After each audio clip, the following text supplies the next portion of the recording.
여러분 안녕하십니까? 안경모 원장입니다. 여러분, 사람이 왜 아프죠? 왜 병이 생길까요? 의사의 관점이 아닌 일반인의 관점에서 그냥 쉽게 왜 아플까를 생각해 보면 그냥 몸이 약해서 아픈 거죠. 의학은 여러 가지 관점에서 인간이 질병이 생기는 원인에 대해서 언급하고 있습니다. 제가 30대 초반에 전신조정술이라는 공부를 한 적이 있어요. 물론 인간의 어떤 뼈 골격과 근육의 구조를 조절을 해서 질병을 치료하는 어떤 기술인데요. 거기서 하는 얘기는 병이 생기는 원인은 세 가지랍니다. 첫째, 너무 많이 써서. 둘째, 너무 안 써서. 셋째, 잘못 사용해서. 인간은 25세 정도의 완전 성장을 이룬다고 합니다. 그리고 곱하기 5, 125세가 인간의 세포가 다 소진되는 수명이라고 합니다. 그러나 우리 지금 평균 수명이 몇 세죠? 제가 알기로는 80 한 1, 2세 정도. 그러면 125 빼기 80 하면은 45. 그럼 잃어버린 45년은 누구 잘못인가요? 결국은 그 학문의 관점으로 보면은 잘못 사용해서 결국 너무 안 쓰는 거나 너무 많이 쓰는 거나 이런 것도 잘못 사용하는 어떤 원인 중에 하나겠죠. 고래로 한방에서는 병이 생기는 원인을 내인, 외인, 불내외인이라고 합니다. 그냥 있는 그대로죠. 내인, 외인. 우리가 정신적인 부분, 스트레스 이런 부분을 불내외인이라고 그러죠. 근데 이게 너무 좀 와닿지가 않고 현대사회에서는. 그래서 이걸 어떻게 하면 환자들한테 좀 쉽게 풀어서 설명해 줄 수 있을까라고 저희 선생님이랑 이렇게 많은 얘기 끝에 병이 생기는 원인은 첫째, 유전적인 요인이 있다. 이 사람이 타고났다. 뭐 어떤 의학의 논문을 봤더니 한 20%에서 25%가 유전적 요인이고 나머지 후천적인 관리나 습생으로 얼마든지 부모님으로 봤던 유전자의 어떤 그런 한계를 극복할 수 있다라는 그런 이론도 있더라고요. 그런 원인 하나하고 두 번째는 환경적인 요인이 있습니다. 환경적인 요인은 옛날에는 우리가 요즘 같이 뭐 날씨가 더우면 냉방, 추우면 뭐 우리가 온열 이렇게 해서 하는데 그만큼 우리 인체가 그 추위와 더위로부터 옛날처럼 이렇게 병을 앓을 수 있는 그런 걸로부터 좀 보호가 되는 거죠. 옛날에는 더위 먹고 죽은 사람도 있대요. 그래서 옛날에 하도 더워가지고 이제 뭐 죽을까봐 이런 어떤 풍속도 있었대요. 내 더위 사가라, 뭐 내 더위 사가라 이런 이야기도 옛날에. 지금 나이가 한 60대 되신 분들은 이런 내용들에 대해서 좀 어릴 때 들어서 익숙하리라 생각이 듭니다. 그 다음에 옛날에는 우리가 농경 수렵 시대에는 막 육체 노동을 많이 했어요. 논밭을 갈고 말을 타고 사냥을 하고 결국 인체라는 것은 식물이 아니거든요.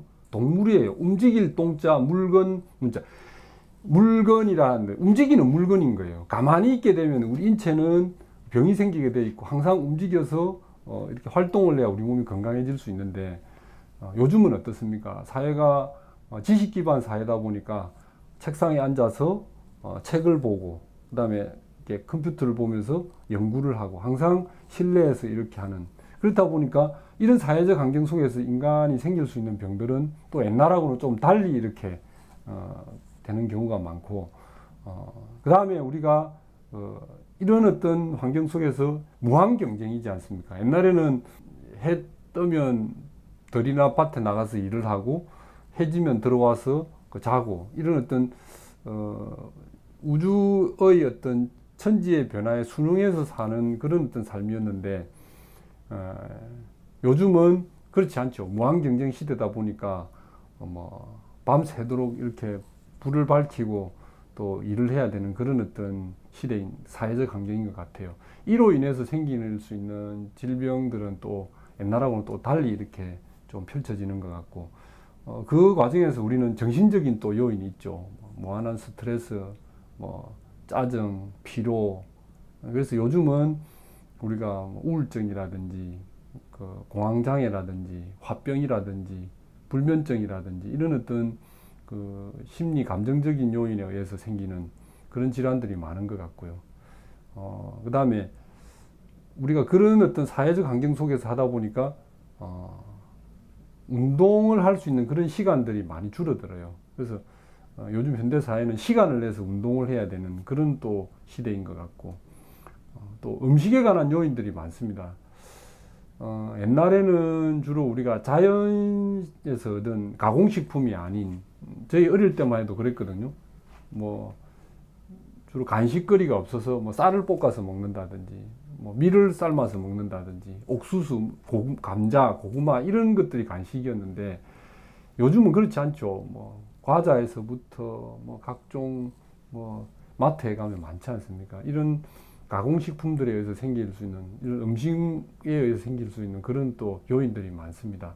그리고 야식, 그다음 과식, 뭐 TV도 보면 너무나 많은 먹방을 보면서 우리가 또 야식을 주문해서 뭐 치맥을 또 먹기도 하고 족발을 먹기도 하고 이런 문화들, 결국 그게 우리 인체의 어떤 소화기에 음식물이 정체가 되어서 우리 소화기는 하나의 발효통이거든요. 온도 습도가 아주 최적화되어 있는 발효통인데 그런 어떤 발효할 수 있는 그런 또 업무가 과하게 또 부담이 되면 다 발효도 못하고 썩어버리는 경우가 있습니다. 그런 어떤 부패 독소로 인해서 우리 인체는 많은 질병들을 유발하고 있죠. 그 다음에 우리가 또 이야기할 수 있는 요인은 외상에 관한 요인들이 있습니다. 우리가 교통사고가 났다든지 아니면은 뭐 어떤 공장에서 일을 하다가 손가락이 잘렸다든지 뭐 발가락을 잘렸다든지 이렇게 해서 그런 그 외상의 요인이 우리 인체에 또 다른 질병을 유발할 수가 있는 거죠. 그러니까 제가 보기에는 이런 우리 인체가 이런 병의 원인에 항상 노출이 되어 있다. 한번 정리하자면 유전적인 요인, 그 다음에 환경적인 요인 중에서 자연환경 요인과 사회환경 요인, 그 다음에 또 뭐죠?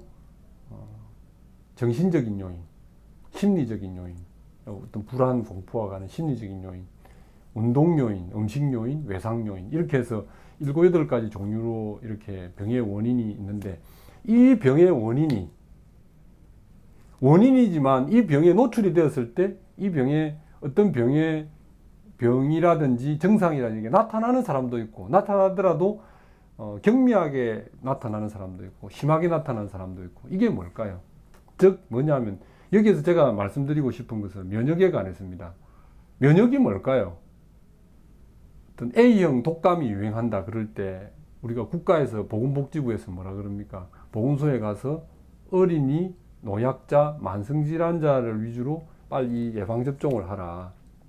이 백신은 말 그대로 이 약한 바이러스를 내가 주사를 맞으니 그 바이러스에 대한, 그 바이러스 항원에 대한 우리 인체가 항체가 생겨서 원래의 바이러스가 내 몸에 감촉이 되었을 때 우리가 그거를 기억하고 있다가 그 항체가 있기 때문에 그 바이러스로부터 이렇게 걸리지 않는다라는 게 면역의 메커니즘인데, 그러면 B형 바이러스가 오면 어떡할까라고 제가 또 어떤 의사 선생님한테 질문을 했어요. 자기들은 그게 면역 치료라고 하는데, 이제 그런 것들은 뭐냐면 A형 바이러스가 오더라도 A형에 대한 항체가 생기면 이 면역 메커니즘이 우리 인체가 B형에서도 어느 정도 그걸 극복할 수 있는 항체를 생길 수 있는 능력이 있다고 합니다. 그래서 우리 양방 선생님들은 그거를 면역요법이라고 하는데, 뭐 이랬든 다 좋습니다. 우리가 이야기하는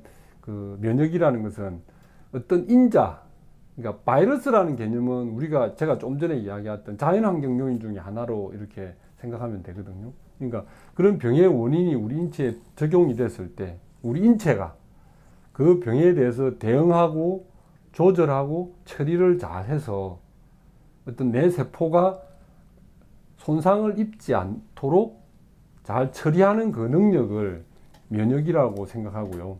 그 다음에 아까 이야기했던 바이러스가 항원, 항체가 생겨서 우리 몸에서 치료를 한다라는 그런 관점은 제가 이야기하는 넓은 면역이라는 그 의미의 하나 일부분이라는 생각이 들어요. 그래서 제가 면역이라는 게 뭘까라고 이제 면역이 뭐예요? 물었을 때 좀 전에 이야기했던 것처럼 이런 답을 줬을 때 제가 너는 면역에 대해서 좀 더 빠짐없이 다 설명을 한 것 같다라는 만족감을 되게 많이 느껴요. 그러면 이 면역을 우리는 어떻게 높일 수 있고 강화시킬 수 있을까라는 어떤 설명을 드리고 싶은데 요거는 제가 다음 시간에 이어서 설명해 드리도록 하겠습니다. 감사합니다.